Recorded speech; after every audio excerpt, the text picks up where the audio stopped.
ధరణి సమస్యలు భూభారతి పరిష్కరించిందా? పరిష్కరిస్తే మనం ఇక్కడ ఉండం కదా, కాబట్టి పరిష్కరించలేదు. అయితే నేను ఒక బాధితుడిగా, ఒక రైతు బిడ్డగా ఈ వేదిక పంచుకునే పరిస్థితి ఆసన్నమైంది. అయితే విషయం ఏంటంటే, కేసీఆర్ గారు గత ప్రభుత్వంలో ఒక మంచి ఉద్దేశంతోనే, అంటే ఈ లంచాలు గించాలు ఈడ రిజిస్ట్రేషన్ చేసి మళ్ళీ రెవెన్యూ దగ్గర పోయి మ్యూటేషన్ చేయాలి, ఇవన్నీ అవ్వకూడదు, రైతుకు ఉపయోగపడాలనే ధరణి తెచ్చిండు ఆయన. మేము కూడా సంతోషించినాం. కానీ దాంట్లో ఏంటంటే 10 చోట్ల తిరగకుండా ఒకటే కాడ రిజిస్ట్రేషన్ అయిపోతుంది. స్లాట్ బుక్ చేస్తే మార్పిడి జరిగిపోతుంది. చాలా అద్భుతంగా అనిపించింది. కానీ దాంట్లో ఉన్న అవకతవకలు, దాన్ని నిర్వహించే విధానంలో వైఫల్యం చెందింది. ఎందుకంటే ధరణి వచ్చినాక రైతులు వ్యవసాయం బంద్ చేసి ఎంఆర్ఓ ఆఫీసుల చుట్టూ తిరుగుడు మొదలు పెట్టిండ్రు. ఆ తిరుగుడు ఇప్పటి వరకు తిరుగుతూనే ఉన్నారు. దానికి నేనే సాక్షుణ్ణి. ఆ తర్వాత కాంగ్రెస్ ప్రభుత్వం ఏమన్నది, ఆ ప్రాబ్లమ్స్ని మేము సాల్వ్ చేస్తాం, ధరణిని బంగాళాఖాతం లేస్తాం అనుకుంటా వాళ్ళు వచ్చిండ్రు. ఈ ప్రభుత్వ మార్పిడికి మూల కారణం ధరణియే. ఆ తర్వాత భూభారతి అని తయారు చేసిండ్రు. కొందరు నిపుణులతో మీటింగ్లు పెట్టిండ్రు. నేను అందరినీ ఫాలో అయితేనే ఉన్నా. అందరు నా మిత్రులే దాంట్లో ఉన్నోళ్ళు. ఇప్పుడు వాళ్ళు ఎటుపోయినరు నాకే తెలుస్తలేదు. వాళ్ళు ప్రభుత్వంలో ఉన్నారా, మరి ప్రభుత్వం వల్ల మాట వింటాడా లేదా ఏం తెలియదు. కానీ మొదట్లో పిలిచిండ్రు, కూర్చోబెట్టిండ్రు, గౌరవించిండ్రు, అన్ని ఇన్పుట్స్ కూడా తీసుకున్నారు. మేము కూడా ఒక ఆశాభావంతో వెయిట్ చేసినాం. అయితే ఈ ప్రభుత్వం కూడా ఒక మంచి ఉద్దేశాలు చెప్పింది. ఏది, సర్వే చేయడము, ప్రతి మండలంలో సర్వేర్లను రిక్రూట్ చేయడము, ఎవరి భూమికి వాళ్ళు హద్దులు పెట్టడము, ఇది చాలా మంచిది. పంచాయతీలు అక్కడే తెగిపోతాయి. సర్వే చేసి ఎవరిది వాళ్ళకి హద్దులు పెట్టినప్పుడు సగం సమస్యలు ఉండనే ఉండయి. కేసీఆర్ గారు ఎట్లయితే మంచి ఉద్దేశంతో ధరణి పెట్టిర్రో, వీళ్ళు సర్వే గురించి కూడా మంచిగానే చెప్పిర్రు. కానీ అమలు చేస్తలేరు. ఇప్పుడు 2 ఏళ్ళు అయిపోయినాయి, ఇంకా 2 ఏళ్ళే మిగిలినాయి. ఇంకా నువ్వు సర్వే ఎప్పుడు స్టార్ట్ చేస్తావు? దీనికి కారణం ఏంది? ఆ కారణాలు అవి సూటిగా మనం చెప్పుకోవాలి. ప్రభుత్వం చెవులో చెప్పే అవకాశం లేదు కాబట్టి మీడియా ద్వారా చెప్పాల్సిన పరిస్థితి ఈ ప్రభుత్వం తెచ్చింది. ఇప్పుడు ఇది ఎట్లున్నదంటే కథ, ఒక ఎద్దు కొన్నాం, దాన్ని కావాలి చేసేటోని పెట్టినాం. ఇప్పుడు ఏమైంది, ధరణి ఎద్దు అనుకోండి, ఆ కావలి కాసేటోడు, ఆ మేపేటోడు బ్యూరోక్రాట్ అనుకోండి. ఇప్పుడు ఎద్దుకు రంగు మార్చిండ్రు, వీనికి షర్టు మార్చిండ్రు, వాడే ఉన్నాడు. సేమ్ ఎద్దు అదే ఉన్నది, కావలి ఈ కాసేటోడు వాడే ఉన్నాడు. ఇది అంటే సూటిగా అర్థం అవ్వడానికి ఏం మారలే, పేరు మారింది. ధరణి పోయి భూభారతి పేరు పెట్టిండ్రు.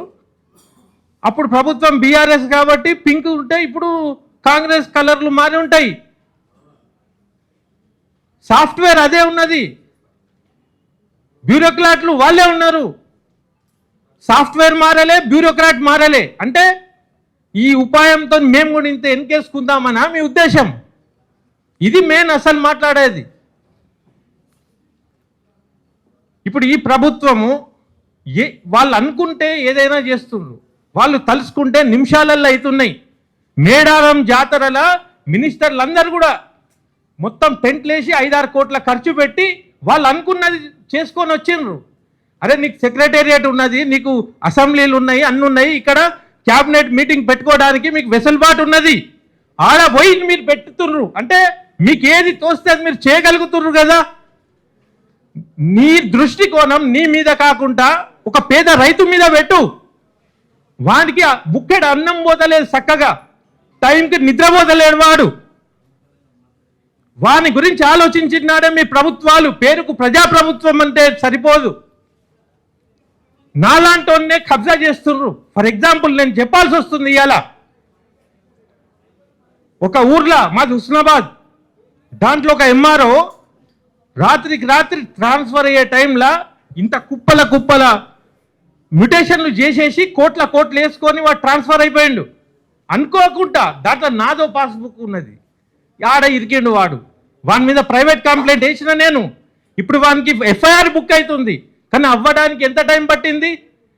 5-6 ఏళ్ళు పట్టింది. వానికి ప్రమోషన్లు కూడా వచ్చినాయి. అంటే ఇది లంచాలమయం ఉన్నది. భూమి అంటే లంచాలు. ప్రభుత్వాలు ఏం ఆలోచించాలంటే ఏ స్కీమ్ తెచ్చినా దాంట్లో మా స్వలాభం ఏందనేది ఆలోచన చేయడం వల్లనే ఈ డిలే అవుతుందనేది నా అభిప్రాయం. మొదట్లో ఏమనుకున్నారు, అన్ని మండలాలలో చేద్దాం అని ఒక మండలం తీసుకొని పైలట్ ప్రాజెక్ట్ కూడా చేసిండ్రు. వాళ్ళు ఏమనుకున్నారు, రంగారెడ్డిని వదిలేద్దామనుకున్నారు, ఊర్లల్లో చేద్దామనుకున్నారు. మళ్ళీ ఎవడో పోయి చెప్పిండు అన్ని ఊర్లు చేసుకుంటూ వచ్చినాడు రంగారెడ్డి కూడా చేయవలసి వస్తుంది అనగానే మళ్ళీ ఆగినరు. నేను అనేది ఏంటంటే మీ తాత్కాలిక ఆర్థిక లావాదేవీల గురించి మీరు గరీబ్ రైతుల శాపాలు ఎందుకు తీసుకుంటారు? ఇది సూటి ముచ్చట. ఇది తెర వెనుక మాట్లాడేటి వేరున్నాయి, వెనుక జరిగే తతంగం వేరున్నది. కాబట్టి నేను ప్రభుత్వానికి సూటిగా నేను ఏం చెప్తున్నా అంటే 2 ఏళ్ళైనాయి మీ సాఫ్ట్వేర్ మారలే, ప్రజల సమస్యలు మారలే, మీ ఫోకస్ అంతా దేని మీద ఉన్నది? అట్టడుగు ప్రజల గురించి ఆలోచించే ప్రభుత్వం లేనప్పుడు ఏ గద్దెలైనా కూల్తాయి. మీరంటారు రుబాబుగా మేము ఇన్నేళ్ళు ఉంటాం అన్నేళ్ళు ఉంటాం, ప్రజలు చైతన్యం అయితే మొదట్లోనే వెళ్ళగొడతారు. కాబట్టి ఇది సీరియస్గా నేను ఎందుకు చెప్తున్నా అంటే మీరు ఈ యావిగేషన్స్, ఈ రంగారెడ్డి, ఈ భూములు మనం ఎంత తీసుకుందాం, మనకేం లాభం, ఇది బంద్ చేయండి.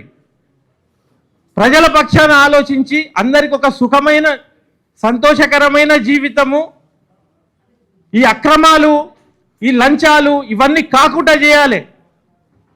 ఇంతకుముందు మీకు తెలుసు ఉన్న భూములే కబ్జాలు చేస్తున్నారు మినిస్టర్లు. కాబట్టి ఇవన్నీ బంద్ చేసి ఫస్ట్ రైతులది ఏమన్నా ఉంటే ఖతం చేసి ఈ సాఫ్ట్వేర్ మార్చి దీనికి ఒక నిపుణులు కమిటీలు వద్దు, ప్రభుత్వం ఉన్నదే పాలన చేయడానికి. మళ్ళీ ఏంది వాళ్ళకి అన్నీ తెలుసు. దాంట్లో ఉన్న బ్యూరోక్రాట్లు గడ్డి పీకనీకి ఉన్నారా? వాళ్ళు ఎందుకు చదువుకున్నారు? వాళ్ళకి జీతాలు ఎందుకు ఇస్తున్నారు? కమిటీలు లేవు, పాడలేవు, చక్కగా అమలు చేసుడు స్టార్ట్ చేయాలి. ఎన్ని కమిటీలు వేస్తారు? కాబట్టి ఏంటంటే ఇప్పుడు ప్రభుత్వం చిత్తశుద్ధితోని ఈ ఒక్క ప్రెస్ మీట్, ఈ ప్రెస్ కాన్ఫరెన్స్తోనే ఇమీడియట్గా అమలు చేయడం స్టార్ట్ కాకుంటే ఊరూరు మొదలవుతాయి, ఊరూరు ఉద్యమాలు మొదలవుతాయి. మీ పార్టీలు ఉన్నోళ్ళు కూడా ముఖం లేక రాజీనామాలు చేసి బయటికి వచ్చే పరిస్థితి తేకుర్రి. మీ పార్టీలో ఉద్యమకారులు కూడా ఉన్నారు. వాళ్ళందరి సహనాన్ని మీరు పరీక్షించకండి. అందరు కూడా బయటికి వస్తే మీది ఏమి ఇజ్జత్ ఉంటుంది? వాళ్ళు కూడా రాజీనామా చేసుకునే పరిస్థితి తేకండి. Thank you.